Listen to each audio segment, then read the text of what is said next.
Welcome to Steps to the Stage, a 7th Street Community Theater podcast. Hello and welcome to Steps to the Stage, the podcast where we talk to the community theater professionals you know and love. I'm Kirk Lane. I'll be your host today. We are so excited to talk to the creative team from Seussical the Musical, which is our next performance on the Chino Community Theater stage.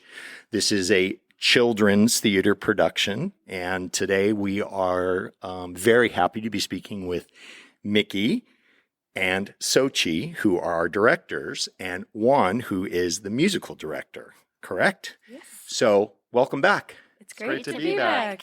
Well, we're so excited that you guys are here today to talk to us and to talk to all of our listeners. I'm very excited. I think this might be your first, or have you been on? This is my first time on the podcast. First time on the podcast? First time on the podcast. Second time. And Xochitl was part of the Shrek podcast. That is actually our number 2 podcast, everyone. Woo-hoo. Number 2. And we still get downloads every single day. That's awesome. From all across the world, international as well. Awesome. So hello to everyone internationally. I don't think we've actually ever said that. Hola. So we really appreciate everyone that's listening in Europe and South America and Asia. So it's really been nice over the last couple of years to expand this podcast to where we're at. Today's a busy day. Oh my gosh, you probably hear my breath. Not only do we get set up for this, but Juan just had a music rehearsal in here before we set up. We have got our whole creative team out on stage building your set for the performances that start, I believe, a week from today, or a week from Week and a half. 2 week, week and a half. Okay, well, I can calm down a little bit. 8 days. 8 days. 8 days. 8 days? Yeah, So- yesterday was 9, so yeah, let's and, go with it. and so obviously we love our listeners to learn more about these productions. Yeah. And we want you to come and see it, of course. If you're in Germany, book a ticket. Yes. Come on out. You're going to have a great time. But we really want our local patrons to come by and get tickets and come and see these very, very talented cast. Mickey, why don't you start off, since you're our first time, one of our first time guests, and give us a little bit about your vision, because I also think this might be your first time directing Here, a production. This is my directorial debut at 7th Street, and I'm super excited. Seussical was the first show that I ever did, and it holds a very special place in my heart because It's Possible was my first audition song here for Beauty and the Beast Jr., so it's a very special song for me. The whole show is just about having fun and creativity and where your imagination can take you and where your mind can go. Like, where your anxiety comes from is the same place where all of your creative bits come from. So it all just starts right in your mind, and inner childlike wonder and not holding yourself back and just really playing with your imagination and having a fun time. So the whole cast has such a fun time performing the entire show.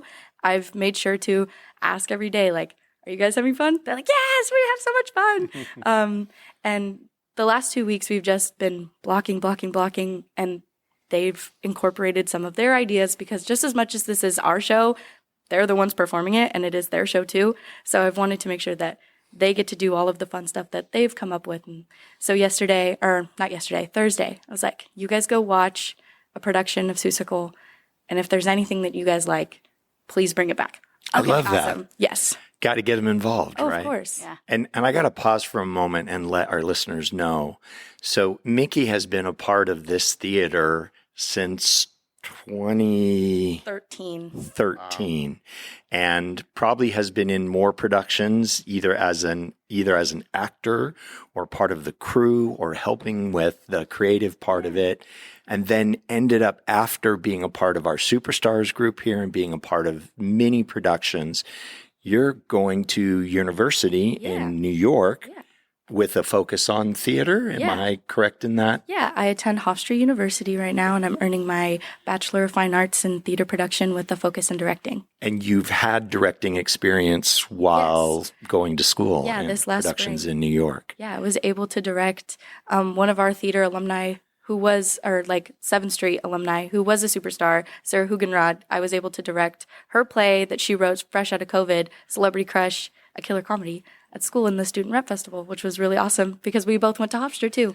So I know we're talking about Seussical, but I think it's so important that people are listening, especially people that are part of community theater, to know that you can start as a small child, like the cast that you have, that end up becoming a part of maybe different troupes or groups, not only within our theater, but their schools, and then the possibility to go on to university and college and to get an education, and that you're bringing it back here on your break is fantastic. And we love it. And I just wanted to share that with everyone. So we're going to skip over to Xochitl, who has been a part of our theater for many, many years as well, largely producing, right? Yes, producing, raffles, makeup, photography, all of it.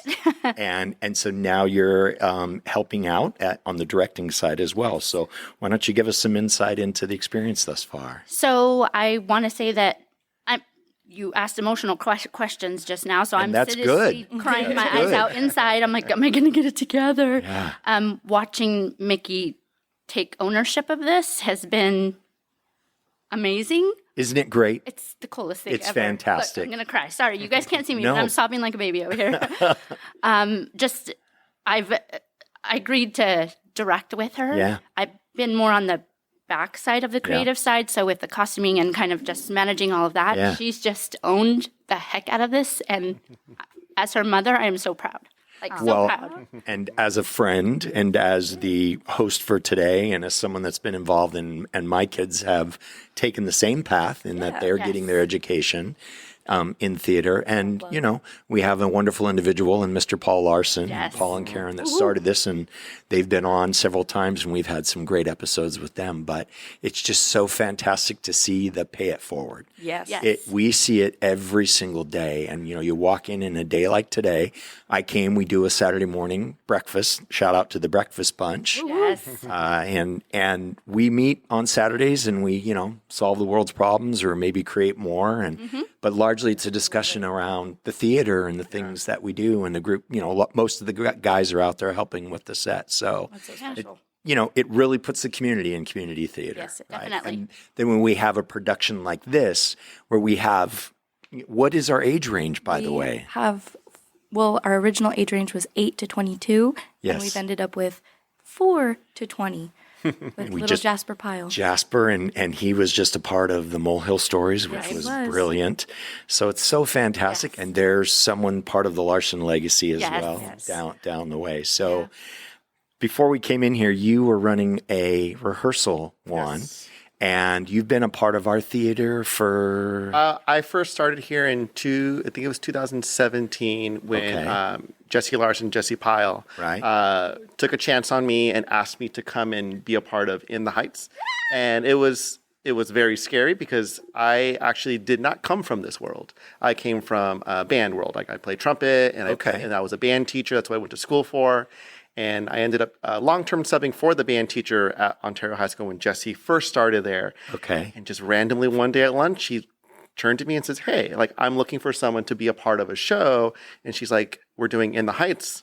Again, I'm not part of this world. I didn't know what that was. Right. And I was like, sure. Like, I love to learn. I love to try things out. And so I came and I told the story at the end of the run that after the first couple rehearsals, I was ready to quit. I was like, this is a lot. I've never done this before. Yeah. I was like, I understand what's going on. I was like, but I've never done this before. And I was really glad that I pushed through because since then this is, I think, my 6th show here. Wow. Right. So this is my 6th show that I've done here at Ontario. At Chino. And then I work at Ontario High School now. Yes. And so I've seen several productions. I've done 4 shows there with Jesse. Yeah. And so it's been a wonderful experience. And the kids have inspired me to start to dive more into the world. I started doing auditions here and there. Yeah. I'm busy all the time, but it's been fun to get that experience so that I can bring that experience to them. Like, hey, this is what I learned. And are you part of an upcoming production as well? As far as with Ontario, but outside of here, no. I work with the Ontario High School Band as well. Oh, okay. So I do all the music there, working with those groups. And I think I did a voiceover for you. Yes, you did a couple years ago. Back. Yeah, it was a lot of fun. Yeah. And it really helped tell the story of our show. But yeah, so this is my 6th show here. regularly get asked to come back, which is a lot of fun, but it's always hard because being a high school teacher, it's a lot of time commitment there. So when I have time, I try to do my best to be a part. So when they reached out to me, I was like, let me double check my schedule before I say yes. And I was like, 100% I'll come back. And so working with 4-year-olds to what was our 20 for this one. 20. That's got to be exciting, not only as a director, but as a musical director, and understanding someone who's just getting their voice, let alone someone that might be trained. So talk a little bit about that in the rehearsals. So it's really fun. So one of my favorite things here about the community theater is that we have a wide range of talent and experience that come in. Agreed. So we get kids that come in who this is their first show. They've never done anything before in their life. And that's true for every single show. I remember when we did In the Heights, our T, who played Usnavi, came in and he was a drummer, never sang before. And all of a sudden, he got cast as Usnavi. And so it's wonderful seeing that because sometimes it just gives them something that they didn't realize they had in them. Right. And so it is my favorite thing to see these kids grow from, I don't want to do this. I'm scared, to now being like, I want the lead. I want to be in the solo. And so it's wonderful seeing that age range and all the growth that they do, not only in the time during the show, but seeing them in shows afterwards. Like Mickey, I think we did Mary Poppins was our first show. And that's when I got to meet this team. And so seeing them grow and seeing Addie grow and seeing the other people who were tiny little kids in that show and now seeing them go off and do wonderful things. It's a wonderful experience. Like directing Seussical the Musical, right? Yes. Oh, yeah. It is just, I have to say, as not only a father of people that are involved as well, but, you feel like a father to all these kids because we do not only the superstars, but then we're involved in our local high schools and the things that we do there. And we've, traveled to a couple places together. So it's been it's been great to see that, again, as we mentioned, to kind of pay it forward. So let's kind of go back and go, you want to direct. So why Seussical? Yeah, so this was the first show I ever did. I did it at Oxford Preparatory Academy in 2013. Okay. And a lot of our set pieces that we used were from this theater because a couple of our kids in the show at my school were involved here. And so Mr. Larson was like, hey, do you want to use some of our set pieces? We heard you're doing the show. We're like, great. And I was Bird Girl, I think number 5. And there's the sweetest picture of me and Addie, and I'm like hugging her as a Bird Girl, and now she's a Bird Girl in the show, which is very special. But yeah, this show is just really holds a very special place in my heart because this is what drew me into theater initially, and what got me started here was a bunch of my friends who were in that production were like, you would love our theater over here if you like it so much over here. Yeah. I was like, okay, cool. Then the next winter I did the Beauty and the Beast workshop, and then I was cast as a little baby fork in the next production of it. And so it was very special. But I have always loved just the story of the imagination and, everybody kind of telling JoJo, like, you're taking your brain too far. Like, don't be too imaginative. Like, just be normal. He's like, but I don't want to be normal. I don't really like being normal. Yeah. And just the relationship between the Cat in the Hat and JoJo is just so special. And I just loved this show. And so I've always wanted to direct it. So for it to be my directorial debut here is very scary and also really exciting at the same time. Of course. Well, and, it's good that you have that fear. I always say I'm a performer, and I've done thousands of shows, and there's not a time that I'm not nervous before I step on stage. There's not a time. And I think that keeps you alive and keeps you focused. I think that's good as well for, your cast and the rest of your team to know that you're human. Yeah. Yes. Because I think that's important when we're trying to bring that story out. And as you mentioned, that inspiration, I'm excited to see it come out on stage. Let's talk a little bit about casting. And that process and thinking about your cast, Xochitl, and working with the creative team. Give us a little bit of insight into that. Sure. So we kind of had an idea that a lot of the kids were going to be interested because of our big age range to come and participate. And we originally said 18, but then Mickey brought up a good point that a lot of our college students were still in town. And we wanted to give them an opportunity to perform, so we went to 22. But we had 75 wow. kiddos come and audition, and ended up with a cast of 34. We ended up with a cast of 34, and it was so difficult. Like it was. So is it a dual cast situation? No. So everyone is part of every production? Yes, okay. everybody. I know we do that sometimes importantly so that we can bring in more people and expose them to it. But so we've got everyone. So we had to, there were a lot of factors, obviously.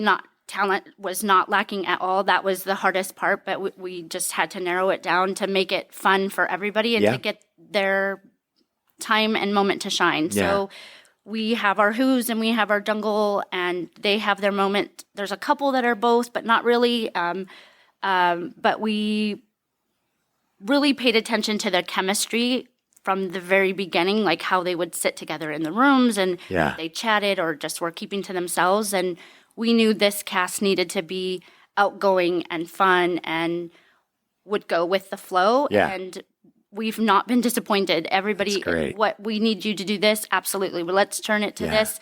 They were very coachable from the very beginning, and that is obviously super important as a director to be able to give somebody notes and none of them take anything personal.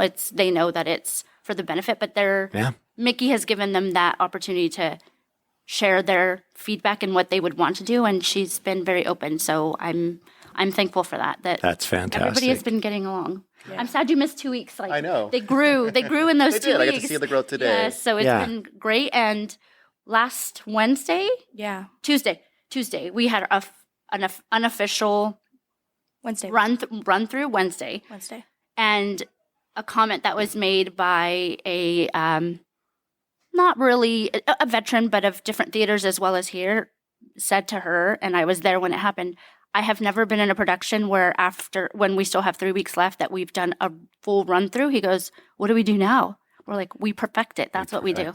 But it was cool hearing it from a young kid, a young actor, that I've never had this happen before. But it's really, I'm here, but it's her. She's Juan and Maddie are. And it really, let's just speak to the importance of not only did you get an education here at this theater, but you went and got a real education in the sense that you went to university. Yes. And there's things that because when you're in a certain environment, there's a culture around it sometimes. And sometimes it's good and sometimes it's bad and sometimes it's in between. Mm-hmm. But it's great that you can go away, learn some from real professional, not that we're not professionals people, but we are community theater and it's all volunteer and not everyone has the opportunity to go, but it's so fantastic to hear someone that goes and gets that education and brings that back, but then to get that feedback as well, Absolutely. You guys have to go through some hard decisions. You said you had 70 plus people auditioning, and hey, listeners, you're not going to get cast in everything you audition for. Retweet. It's hard. It's really, really hard. Yeah. But don't give up. Use it as a learning experience. Use it as inspiration. As they've described, sometimes there's a certain feel or a certain dynamic they're looking for. So you got to keep at it. You got to keep at it. Don't be afraid to come back. It does not mean that if you were not cast the first time around that you're not going to get cast the next, or, it can continue. Take that experience and grow and perfect your craft, whatever it may be. And really learn from it and get advice from the directors or the choreographer or our music, and just grow from it, because you cannot better yourself if you're just going to sit and dwell and cry about it, really, because I had crying about it is good. Yes. You become the emotions and that's good. But yes, it's something you have to let it 100%. Inspire you. Yes. Take that and go with it and make yourself a better person. Absolutely. Yeah. So we've talked about the casting. We've talked a little bit about the music. Let's now talk a little bit about our costuming and our set and how that's going to be a part, because we always like to talk here, and me being a tech guy, how important it is that as you walk in our theater, you need to put the world behind you, and then you're now entering the world of Seussical the Musical. Yes. So why don't we touch a little bit on that and kind of the process and thought process and what's actually happening outside this door as we speak. Yeah. So I'm also the scenic designer of the whole production, which is really fun, which is a skill I got at school. Something I decided I learned that I was really interested in was scenic design. And so our whole world starts as soon as you step into the lobby. And everything is super black and white and polka dots. Polka dots are like a big pattern. Polka dots and stripes are huge in this whole show. But everything is black and white with little touches of red, just like very Cat in the Hat. And then as soon as you step into the aisles, boom, color. There's a pink floor and a pink proscenium, and everything is just the show goes so many different places. Oh, the places you'll go, literally. So like go to Salisalu, you go to the Jungle of Newell, Planet of Who. There's just so many different places. It's really hard to design for so many places. So what we've got is we've got 2 flats on stage right and stage left that turn, and they're going to have Newell on one side and Who on the other. So anytime we're in both places, one flat will be turned and the other one won't, and it'll just revolve around. And there's Brian Goad has coined funky set piece as the name of like our back flat. Funky set piece. Yes, it's just like a Seussian building structure, and it's just like it's a funky set piece. Yeah. So that's what we've got going on in the back. And Doug Rumbaugh, who's our lighting designer, is going to be shooting up some nice lights in the back with a nice cyclorama, psych, in the back to change. It's my favorite name. My favorite word is psych. Psych lights. I'm like, what are those called again? Psychs. Yes, psych. And we have an amazing sound director. Yeah. Kirk Lane. Hey, the man on the other side of the mic. What I've done is supervise the new sound system coming in, so we've made our job very easy in the sense that we haven't had an upgrade in our sound system in quite a while. And I've actually been working closely with Brian because we've never really had a structure built up there before. So we were making sure it didn't interfere with the new speakers and the new cabling. And so I appreciated that. Obviously that was, even a question, but we just got the new system in. We got some tweaking to do, but we're pretty excited because we have a little bit more range than we've had before. And that seems to be an issue, not just at our theater, but in many theaters where you spend all this time teaching them how to sing these beautiful songs, and all you hear is the track, right? We don't have a way to pick up the voices. So we're hoping to improve that, and we've got some wireless elements, and we've got our overhead mics in again. But we want to hear both, right? We want to hear all this wonderful work that you guys have done to get them ready. But yes, thank you. And to me as a tech guy, and we've talked about at the beginning of this podcast, we did episodes directly for lighting and sounds and set and costumes because they're a character. They are a character, 100%. Right? When you walk in, if you can shut the outside out, then you're just going to enjoy the message and the performance so much more, right?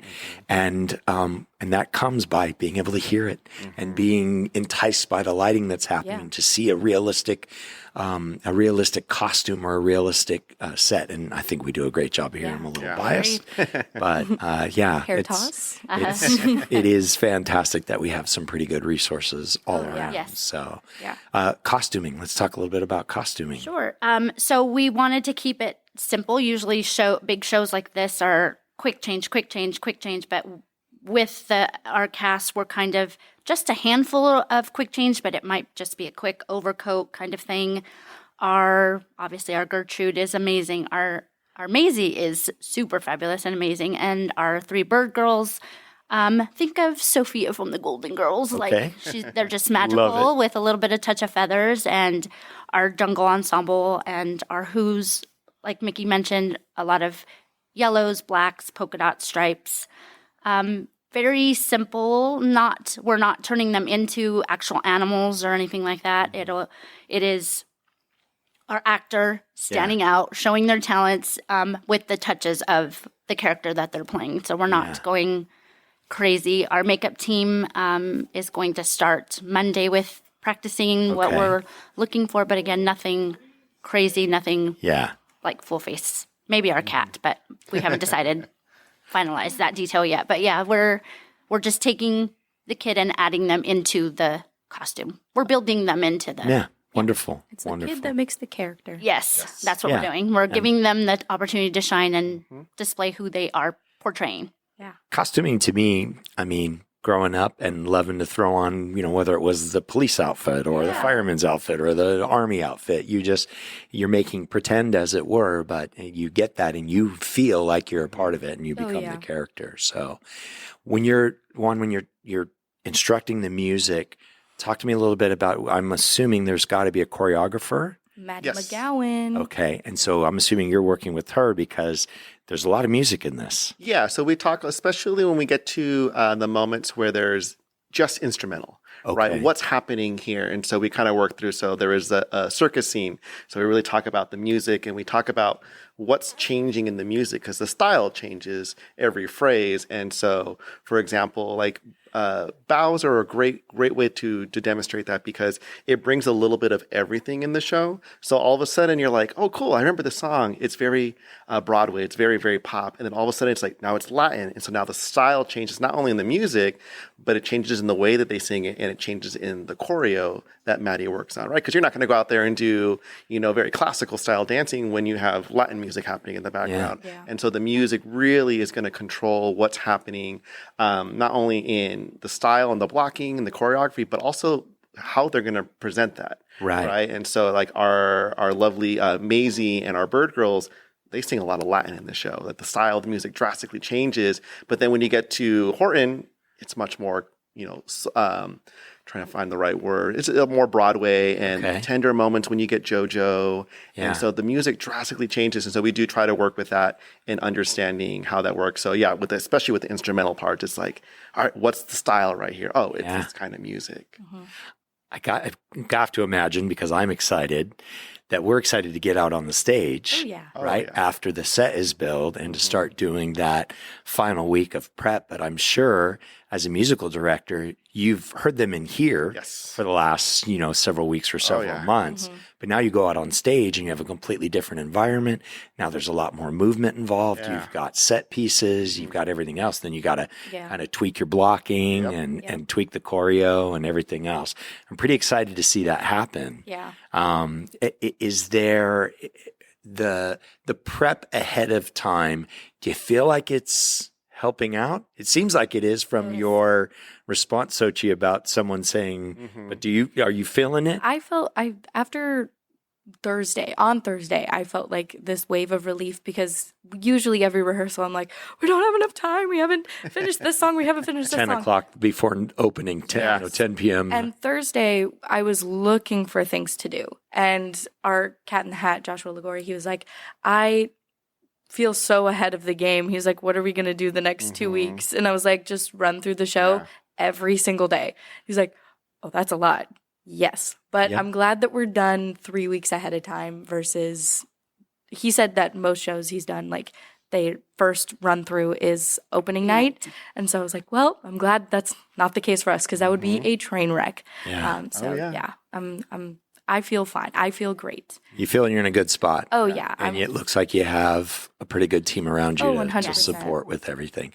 Is there anyone else that's a part of the team or part of the cast or part of the theater that you'd like to talk about or any other experiences you'd like to share with our audience? Yeah. Brian Goad is our master carpenter. And he's out there. Part of the breakfast group. He is. Yes. He's out there building with everybody right now. And he's got like a huge team. There's so many amazing dads out there. Yes. I don't think I think of a time that I've been here, I've never seen as many dads and brothers and my nephew is out there. I'm like, this is amazing. Like literally. Community theater. Yes. Underline the community. And Bill, if you're listening, we miss you. Yes, we miss you and love you. Yeah. And so glad because he's part of that breakfast group as well. Yes. And a lot of those gentlemen are out there. And so it's nice that we do have that support group. And I do appreciate you bringing that up. But that is Brian. Yes. Brian, the electrician, as we like to call him. He is now doing the set build. And when we were having our discussion and solving some of the world's problems this morning, you could see Brian was like, okay, it's almost go time. He's like, he was very much in the zone and ready to go. He was here yesterday. We were drawing out the funky set piece in the back and he was looking at the proscenium and pulling out all the pieces because he's been cutting in his house. He's been cutting in his garage before, like, to prep for this week,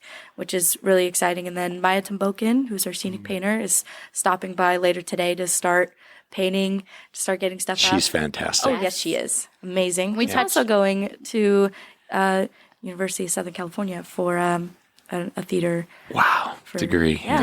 Theater design, I believe. Yeah. And we touched on Maddie McGowan, who I think dreams in dance. Like she was part of Urinetown, yes, our last production as well. We used her. So she was the first time she was a part of our theater was for Shrek. Right. And she's been nonstop, and everybody has stolen her, but it's fine. We love sharing her amazing talent, and I think she dreams in dance. We were discussing like, how does she come up with this stuff? Like, and none of it, like there's a couple of things where you're like, oh, I think I remember, but it's all all new, and it's so magical to see that. I love it. It's truly, she's an amazing talent, and no song Juan's number one. Juan is number one. Yes, we have a great team. Open in 8 days.